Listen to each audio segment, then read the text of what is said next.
10 rock bands, every one of them a few bad weeks from packing it in for good, and every one of them pulled back off the ledge by a song they didn't write. Somebody else's melody, somebody else's chorus, handed over.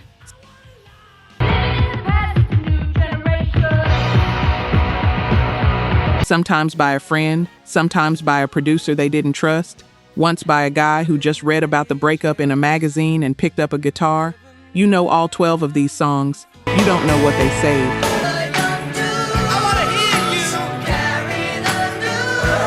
10, the Hollies. Nothing to eat. This one starts with a man walking out of his own band, and it's not the one you're thinking of. So sweet. Everybody knows Graham Nash left the Hollies in 1968 for Crosby, Stills and Nash. What people forget is that the guy who stayed, Alan Clark, the voice on nearly everything you love by them, left too.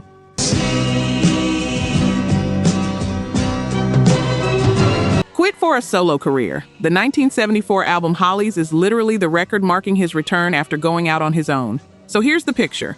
Your co-founder's gone and became a legend somewhere else. Your lead singer walked. Oh, cigarettes, no sleep, no light. By 1973, the band's best days were firmly behind them. That's not a slump. That's an ending. And then a ballad, written by two other men, landed in their laps.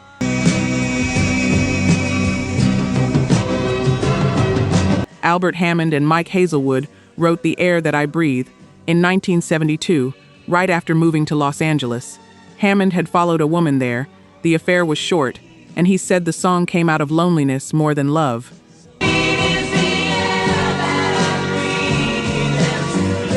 Now here's the part that gets me. The Hollies were the third act in 3 years to record it.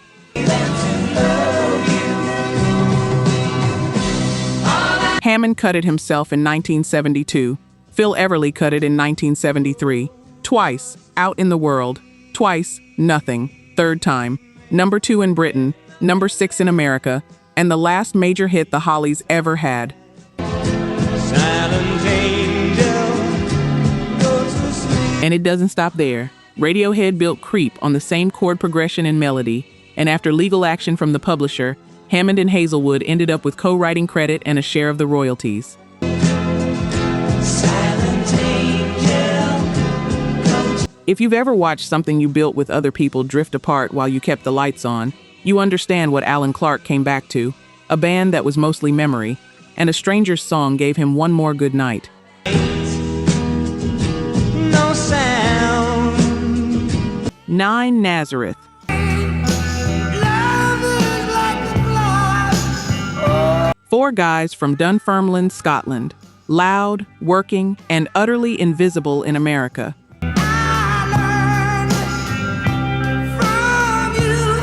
From 1971 to 1975, they had modest hits at home and nothing at all in the States.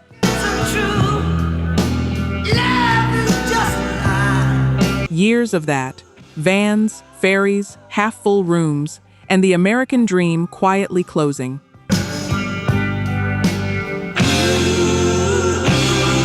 So they reached for a song that was already 15 years old, Love Hurts, written by Boudleaux Bryant, first recorded by the Everly Brothers in July of 1960.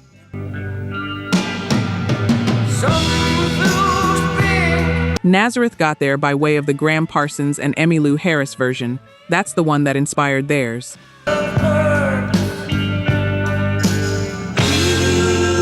A country ballad, sung by a man with a voice like gravel in a cement mixer. On paper, it shouldn't work. It works.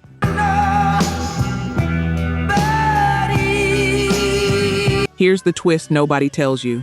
The single came out late in 1974, and it tanked. Then in April of 1975, it became a hit in South Africa, which is what prompted the push that finally broke it.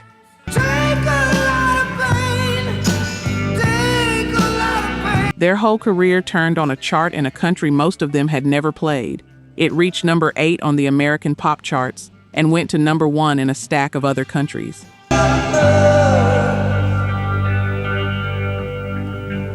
Hair of the Dog became their best-selling record, over 2 million copies.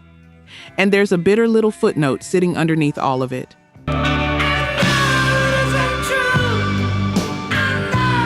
The Everly Brothers had wanted Love Hurts out as a single back in 1960, but a publishing war with their manager killed it.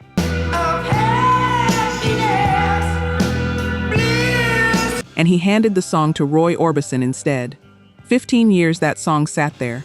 Passed over, buried on a B-side, covered by everybody and owned by nobody.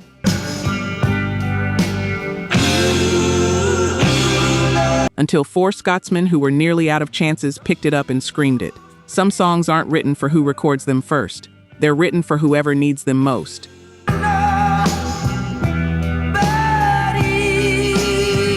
Let's look at the numbers. Only 9% of you are actually subscribed. Honestly, that's tough to see. Our team spends days hunting down archives and verifying every single fact just to tell these stories right. If you've made it this far into the video, you're clearly part of the community, so please hit subscribe. It costs nothing and helps us immensely. Now, for those already subscribed, very few of you have made the jump to our membership, and that's a hard pill to swallow because you're the ones who know our value best. If this channel has moved you or inspired you, consider joining. It's the price of one coffee, but it's the literal fuel for this channel. Let's keep this alive together. Back to the story. 8. Starship.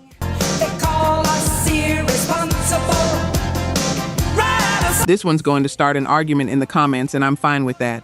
In 1984, the last founding member of Jefferson Airplane walked out.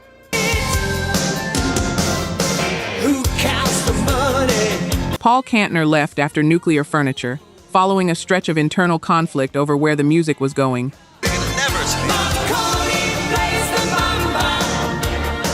And he was action to make sure they couldn't keep using the Jefferson Starship name.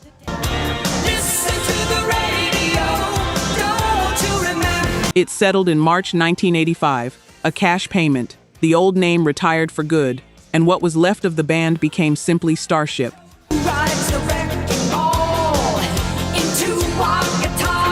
20 years of history, gone in a signature. So they were a band with no founder, no legacy name, and a stack of legal bills.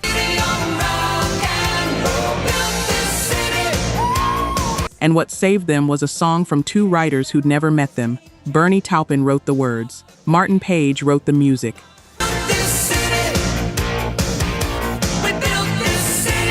And this is the part that always gets me. The original version was a very dark, mid-tempo thing with none of that "we built this city" energy.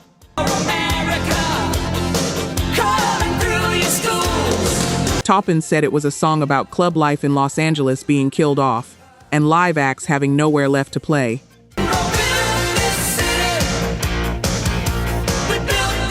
A funeral song, turned into a stadium chant. The demo even had a real police broadcast about a riot in it, something Martin Page caught on the radio while looking for something to fill that section.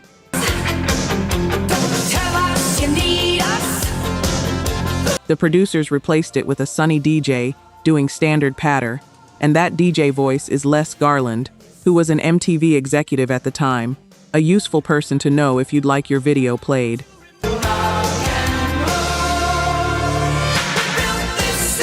"40 years ago, it hit #1 on the Hot 100, and now it's the punchline, voted worst song ever, over and over. Honestly, I think that's lazy." It's your favorite radio station in your favorite radio city, the city by the bay, the city that rocks the... It's a corporate polish job over a genuinely sad idea, made by people who just lost their own name in court. That's not nothing. You probably disagree. This city on rock and roll. 7. Joan Jett and the Blackhearts.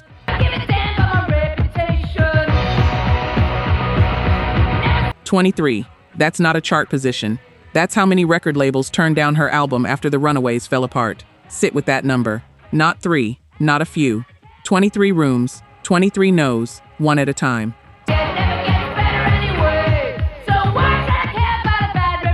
So her producer Kenny Laguna took his daughter's college savings, started Blackheart Records, and put the album out himself.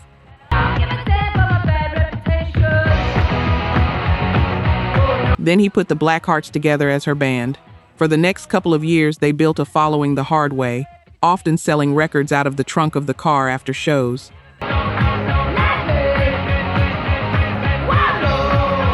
You've seen that band. Every town has one. Playing to 40 people, hauling their own gear, selling merch out of a hatchback at midnight.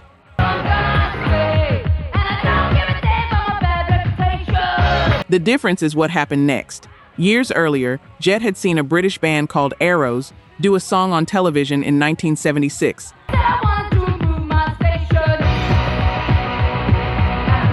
I Love Rock and Roll, written by Alan Merrill and Jake Hooker. She wanted it immediately. Here's the twist. She brought it to the Runaways. They passed on it.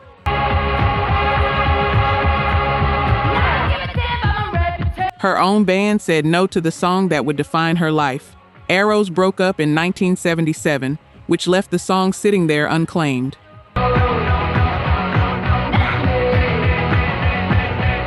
She cut a version in 1979 with Paul Cook and Steve Jones of the Sex Pistols that went nowhere, but she and Laguna stayed convinced.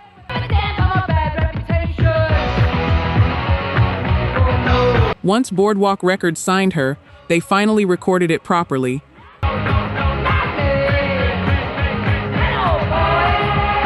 January 1982, #1 for 7 straight weeks. 7 weeks, from 23 rejections and a car trunk.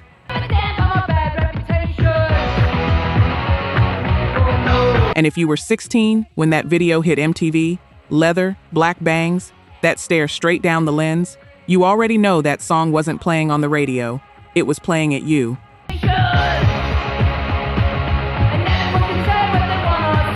6. Quiet Riot.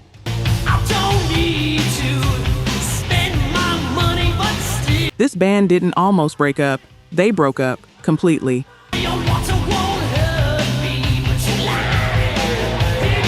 Founded in 1973 by a guitarist named Randy Rhoads, they built a real Los Angeles following and could not get a major label to look at them.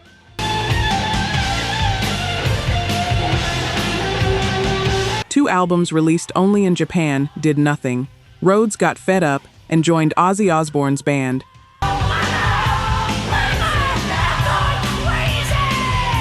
Their bass player followed him out, and in 1980, Quiet Riot called it quits.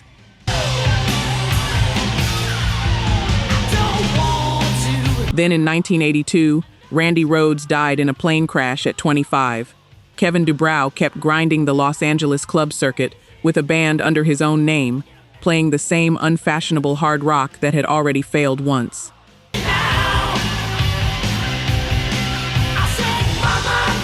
And then a producer named Spencer Proffer told him to sing a Slade song. Proffer said DuBrow's voice reminded him of Slade's Noddy Holder and suggested they cover Come On Feel the Noise.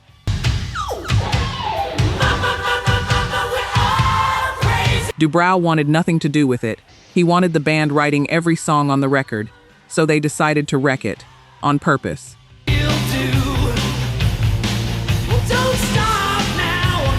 Frankie Banali walked into the control room and told Proffer straight out that they hadn't rehearsed it and they were going to tank it, that he might want to roll tape just for the comedy.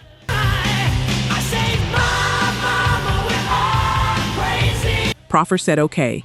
Banali started the song from the wrong place and skipped a verse and a chorus, and it didn't collapse.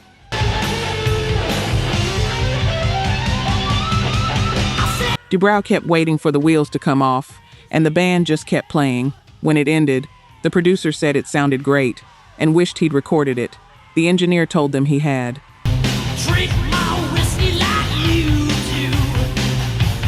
DuBrow grabbed Banali by the arm and asked what the hell that was. That take is the record. The Sabotage is the hit.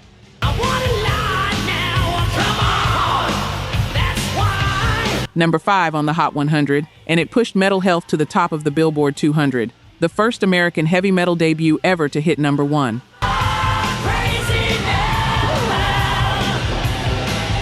If you've ever worked twice as hard trying to fail at something as you ever did trying to succeed, congratulations. You are Quiet Riot in the spring of 1983.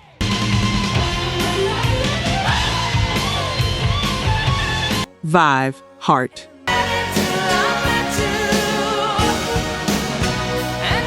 By 1984, the Wilson sisters were out. Not declining, out.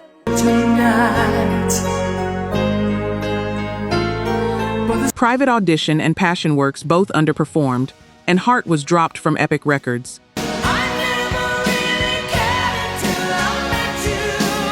Ann Wilson has described it as washing up on the beach after a big personnel change and a management change.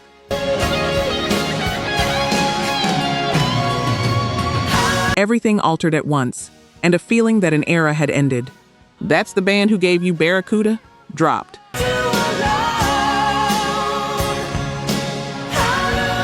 Capitol picked them up, but with conditions. Their label president told them plainly that he loved them and would sign them, but they had to mutually agree on the material and the producer, or there was no deal.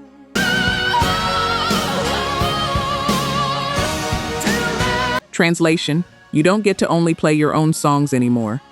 So a producer came back from a flight with a cassette.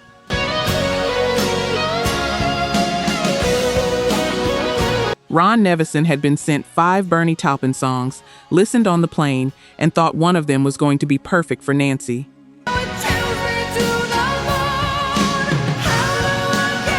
And here's where the whole video ties itself together. Taupin had written it with Martin Page, the same pair, in the same run of writing, that produced We Built This City.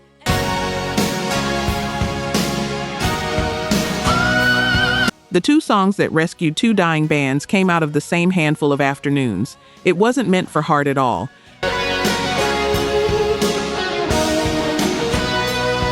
Taupin wrote the lyric for Stevie Nicks. She turned it down. The story is that it was simply too close to what she'd have written herself.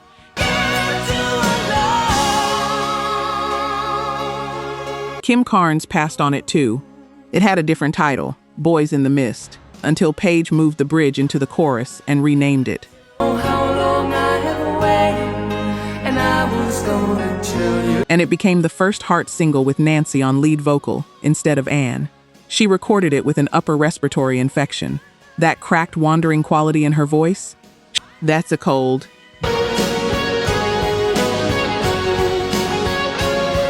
These Dreams hit #1 on March 22nd, 1986. The first time Heart ever got there. 10 years of great records.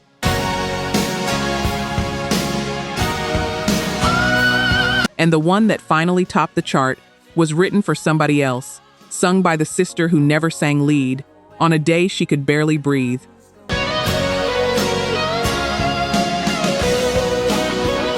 Four, Aerosmith.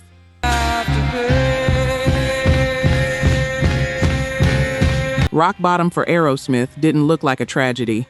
It looked like a shrug.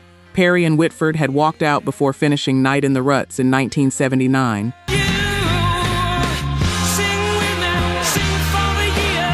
Substance abuse was tearing through the band. Their singles kept missing the Hot 100 entirely.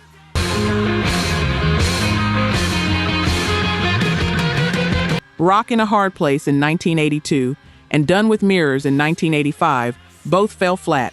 Like dust to dawn. Neither cracked the top 30 of the album chart. Done with Mirrors peaked at 36, a career low.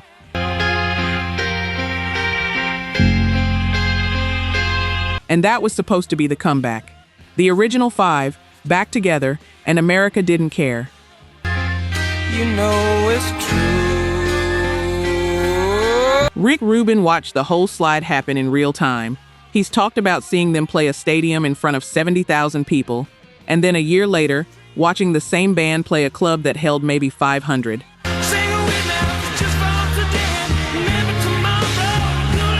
Now the part that reframes everything.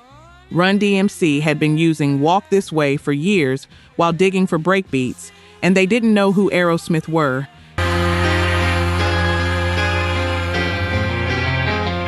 They thought the band was called Toys in the Attic because that's what it said on the album. Read that again. The biggest American rock band of the 70s, reduced to an unidentified drum break.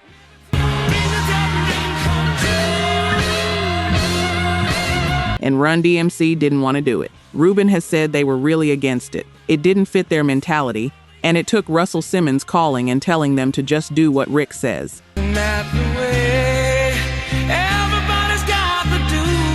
They only agreed after being told Tyler and Perry were already in the studio, and the track was getting cut either way.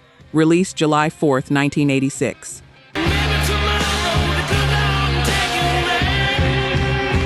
It went to number 4 on the pop chart, higher than Aerosmith's own version had managed 11 years earlier at number 10. So here's the strangest gift on this entire list.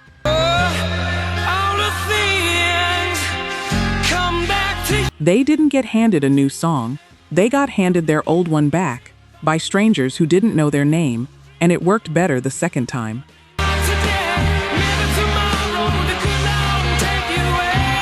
3. Bon Jovi.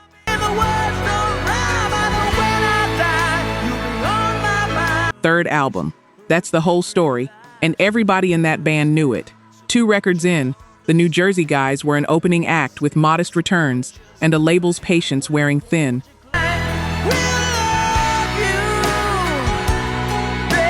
Third albums are where careers get confirmed or quietly ended. There was no version of this where they got a 4th swing after a 2nd miss.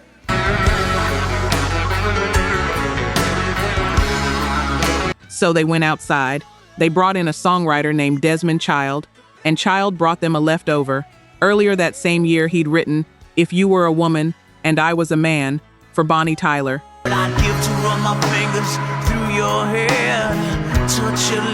It reached number 77 in America, and it turned out to be her last hit single in the United States.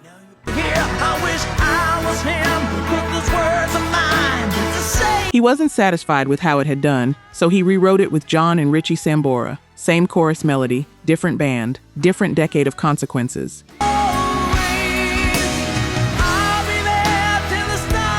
They fused that melody with a line pulled from an old Bon Jovi track called Shot Through the Heart, and Sambora nearly refused to play the riff. Child has described humming the part and hearing Sambora tell him no, that it sounded like Michael Jackson, that they were a rock band.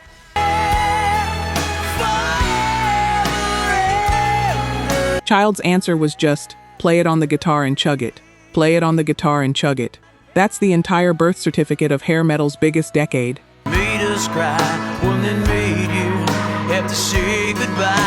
You Give Love a Bad Name hit number 1 on November 29th, 1986, the band's first.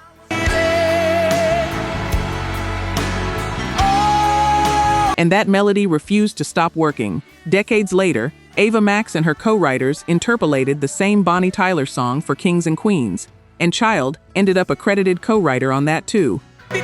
Just one more try, we can pack up our old dreams and our 3 songs, 3 eras, 1 chorus that a Welsh singer's American career died on.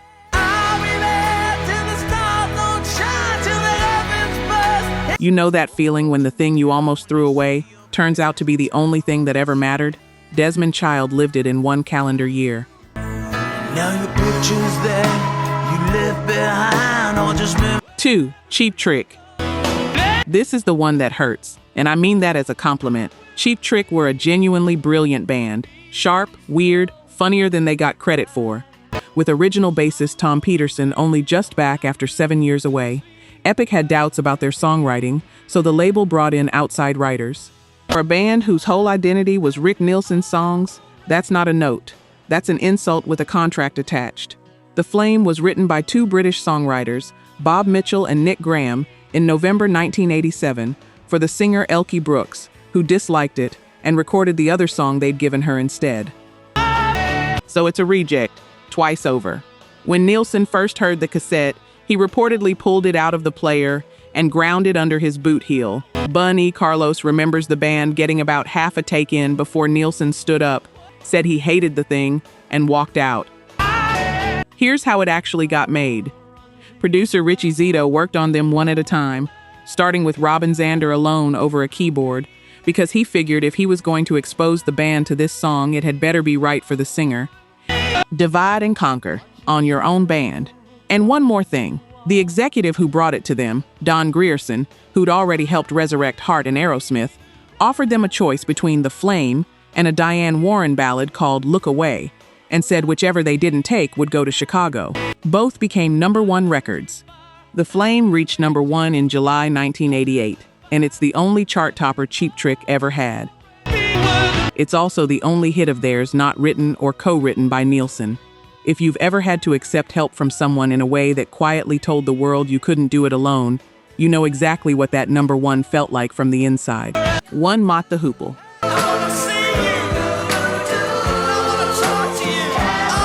Everybody else on this list was almost finished. This band was finished.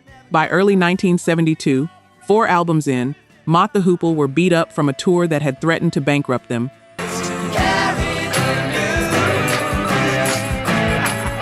Hunter, Ralphs, Watts, and Griffin were all seriously looking at other things, because no matter how loyal their British following was, without a hit there was no way to keep going.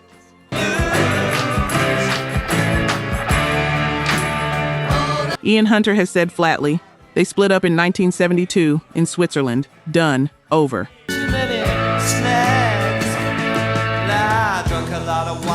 A band that existed in the past tense. And then bassist Pete Overend Watts phoned David Bowie, not to ask for a favor, but essentially looking for a job as a bass player.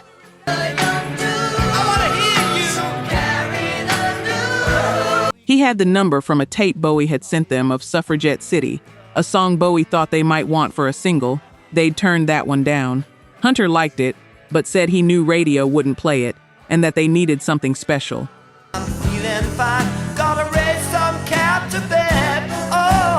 Griffin remembered how it went. Bowie was shocked the band had broken up and told them not to do anything, that he'd work something out, that they mustn't break up.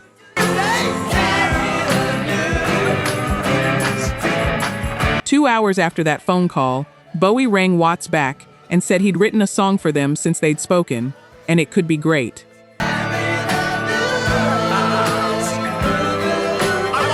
2 hours. Bowie's own version of it is almost embarrassed, that he wrote it within an hour or so of reading in a music paper that their breakup was imminent, thinking they were a fair little band, and it would be interesting to see if he could write a song and keep them together.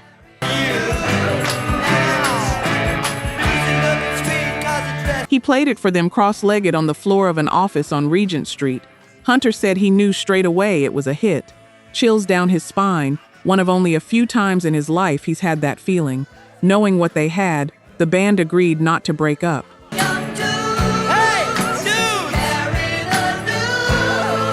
They cut All the Young Dudes at Olympic Studios in London on the 14th of May, 1972.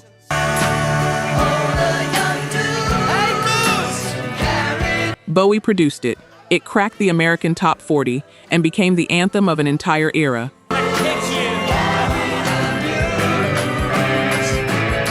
Rolling Stone later placed it at 166 on its 500 greatest songs of all time, and it sits in the Rock and Roll Hall of Fame's 500 songs that shaped rock and roll.